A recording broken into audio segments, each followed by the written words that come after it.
Quand est réellement né Jésus? La Bible ne donne aucune date précise pour la naissance de Jésus.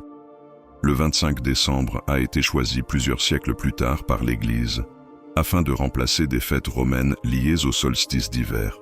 Ce que disent les historiens. 2 éléments majeurs permettent d'estimer sa naissance. La mort d'Hérode le Grand. L'évangile de Matthieu affirme que Jésus est né sous le règne d'Hérode, mort en -4. Donc Jésus est probablement né entre -6 et -4, et certainement pas en l'an 0. Le recensement de Quirinius. Luc mentionne un recensement effectué par Quirinius vers 6 après Jésus-Christ, ce qui contredit la chronologie d'Hérode. Les historiens pensent qu'il s'agit soit d'un autre recensement, soit d'une erreur, soit d'un choix théologique. Conclusion historique.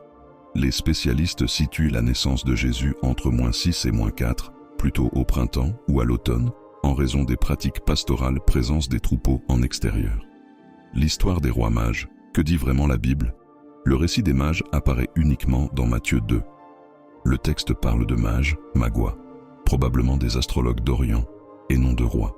La Bible ne précise pas leur nombre. Le chiffre 3 vient des 3 cadeaux.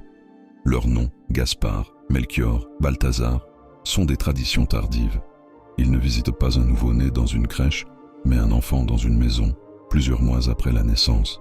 Symbolique des présents, or, royauté, encens, divinité, myrrhe, mort future, embaumement.